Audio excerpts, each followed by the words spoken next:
Assalamualaikum warahmatullahi wabarakatuh.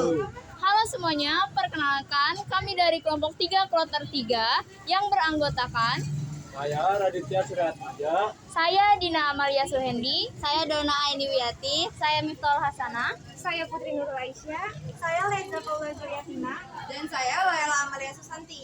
Di sini kami akan menampilkan sebuah video yang bertujuan untuk memperkenalkan alat-alat yang digunakan dalam pengamatan lingkungan abiotik di ekosistem terestrial maupun akuatik. 1, 2, 3. Selamat menyaksikan.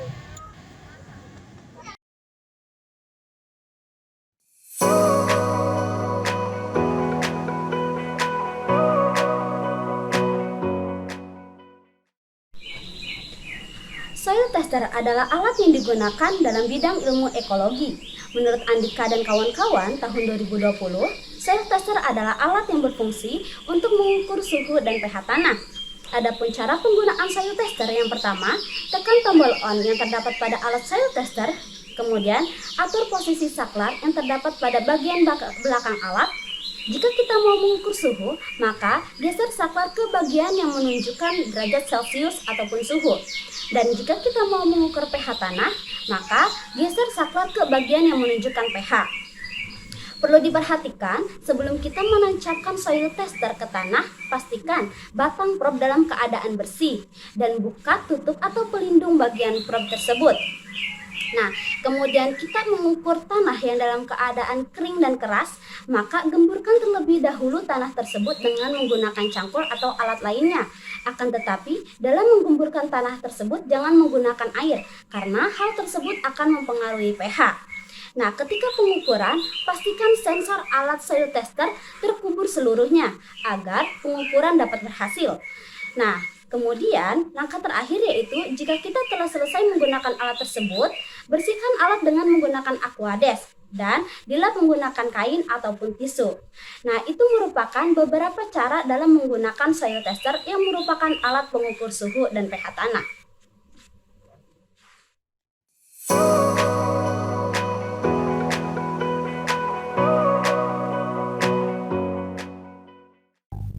Baik, alat selanjutnya adalah refraktor. Fungsinya, alat ini digunakan untuk menentukan konsentrasi atau kadar dari bahan terlarut yang memanfaatkan indeks bias suatu cahaya seperti gula dan garam. Prinsip kerjanya memanfaatkan pembiasan cahaya.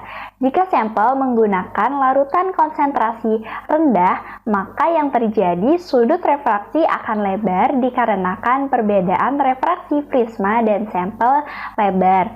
Skala yang terbentuk pun skala rendah. Jika menggunakan sampel dengan larutan konsentrasi tinggi, maka sudut refraksi yang terbentuk itu kecil dikarenakan perbedaan refraksi prisma dan sampel yang kecil. Untuk jenis-jenis refraktor ada 3, yaitu hand refraktor, refraktor imersi, dan refraktor AB. Cara penggunaan refraktor. 1. Refraktor dibersihkan dengan tisu ke arah bawah. 2. Refraktor ditetesi aquades atau larutan NaCl 5% pada bagian prisma dan daylight pad.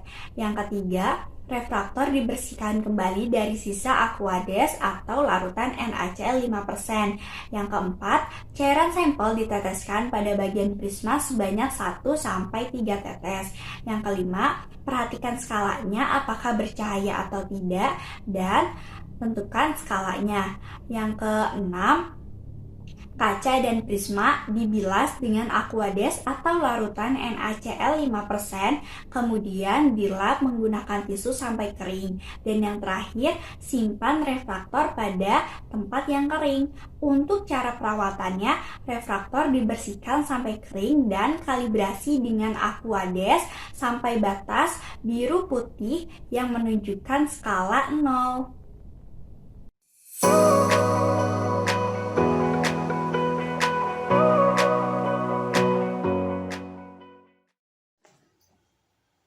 Saya Dina Amalia Suhendi. Di sini saya akan menjelaskan alat yang selanjutnya yaitu hygrometer. Hygrometer menurut Rahmania tahun 2019 berasal dari kata Yunani yaitu hugros dan juga metri. Hugros berarti lembab, metri artinya mengukur. Jadi, higrometer ini adalah alat yang digunakan untuk mengukur kelembaban udara. Selanjutnya ada jenis-jenis higrometer. Menurut Nur Hania tahun 2017, higrometer ini jenisnya ada 3, yaitu higrometer logam, higrometer rambut ketegangan, dan juga higrometer elektrik.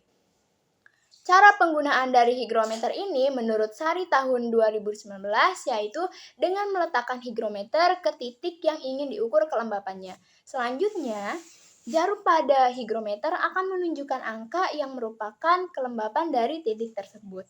Cara perawatannya menurut Paradiba tahun 2020 yaitu setelah digunakan, higrometer ini disimpan pada box penyimpanan yang memerlukan tahap kelembapan tertentu seperti dry box. Nah, itulah pengertian fungsi jenis-jenis, cara penggunaan, dan juga cara perawatan dari higrometer. Terima kasih.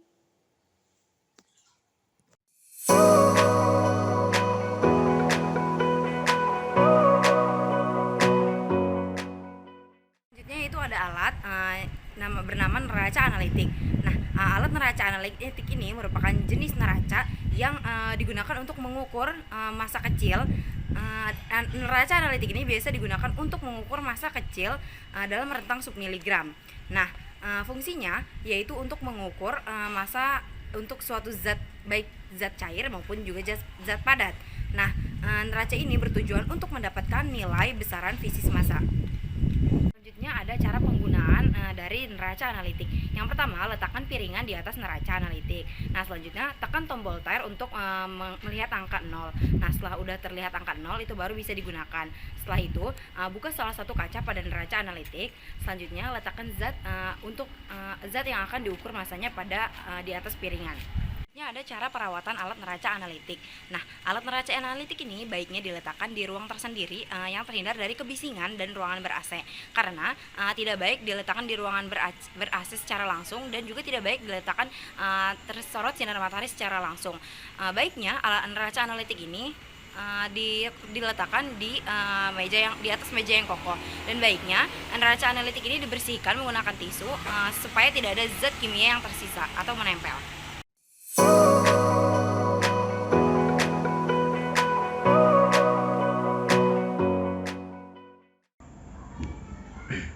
Secidis adalah alat yang digunakan untuk mengukur kecerahan air berupa lempengan sederhana berbentuk cakram yang pada permukaannya terdapat warna hitam dan putih. Cara menggunakan secidis menurut Pinky T 2021 yaitu lempengan secidis diikat dengan tali, kemudian dimasukkan ke dalam air sampai warna hitam dan putih pada secidis tidak lagi terlihat. Kemudian dimasukkan lebih dalam, lalu angkat lagi. Apabila secidis mulai terlihat lagi, maka ukur kedalamannya. Nilai rata-rata dari kedua pengukuran tersebut diambil sebagai nilai kecerahan air.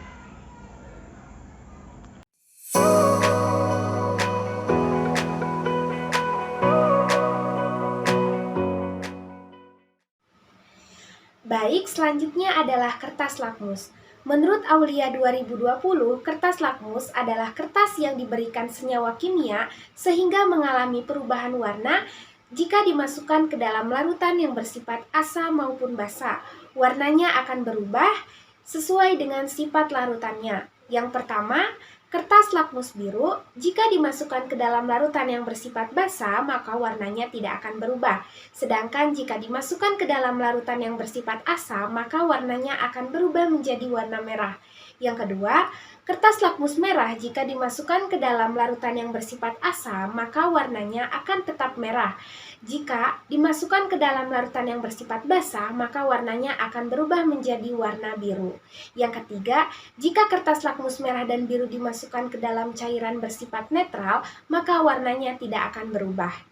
Cara kerja dari kertas lakmus sendiri yaitu jika kertas lakmus sudah dimasukkan ke dalam cairan yang bersifat asam maupun basa, tunggu beberapa detik sampai warna dari kertas tersebut berubah sehingga menunjukkan sifat dari larutan tersebut bersifat asam maupun basa. Nah, Kertas lakmus sendiri hanya dapat dipakai satu kali pakai, tidak bisa digunakan berkali-kali karena kertas yang sudah dipakai akan terionisasi oleh senyawa lain sehingga jika digunakan kembali tidak akan berfungsi dengan baik. Cukup sekian penjelasan dari kertas lakmus. Terima kasih. Sulfat oksigen meter yang berguna untuk mengukur kandungan oksigen terlarut dalam air. Nah, di sini nanti ada gambar alat diometernya itu sendiri. Kita lihat sama-sama ya. Tombolnya tuh ada apa aja sih di alat ini. Nah, yang pertama tuh ada power. Itu kan untuk on off ya. Terus ada hold, kemudian ada derajat Celcius atau derajat Fahrenheit itu untuk mengukur suhu. Nah, kemudian ada record. Nah, record ini untuk merekam. Kemudian ada call, kemudian ada faktor adjektif, kemudian ada zero. Nah, kemudian ada percent salt. Nah, percent salt ini tuh untuk mengukur data garam di airnya tersebut.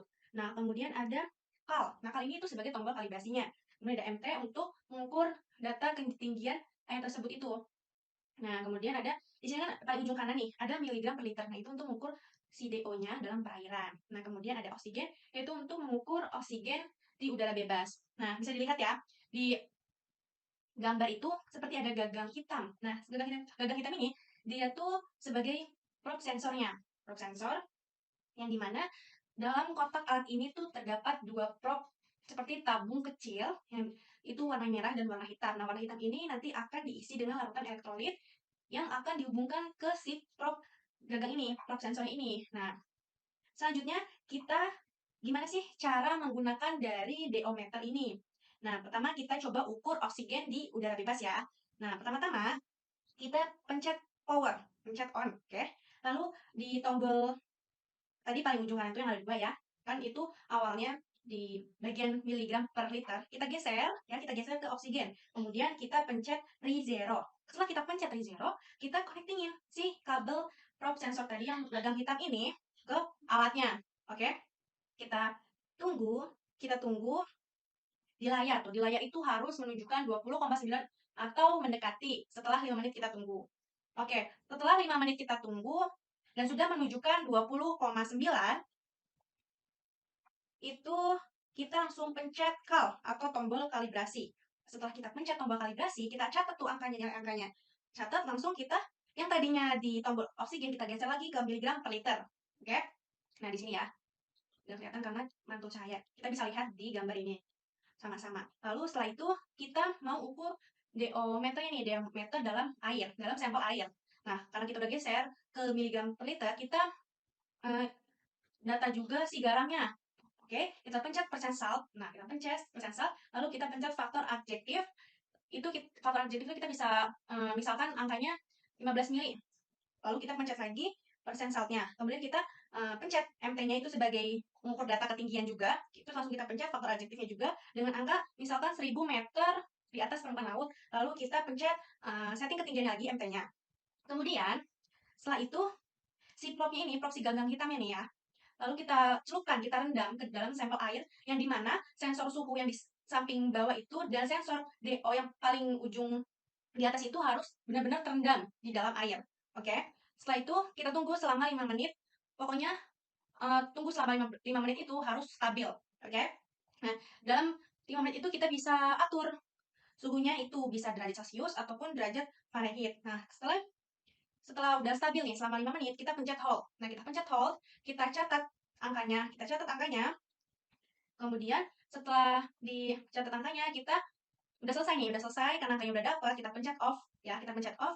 Kemudian kita bersihkan si probe sensornya ini ya, kita bersihkan dilap dengan tisu. Kenapa? Karena agar si sensor probe ini tidak error ataupun tidak rusak. Kemudian setelah sudah kering benar-benar bersih si probe sensornya, kita cabut connecting kabelnya itu yang menghubungkan si probe sensor dengan si alat ini. Selanjutnya cara perawatan alat deometer ini, yang pertama selalu menyimpan deometer ke dalam case-nya atau kotaknya. Yang kedua, selalu melakukan kalibrasi sebelum pengukuran. Yang ketiga, selalu menggunakan buku manual penggunaan deometer.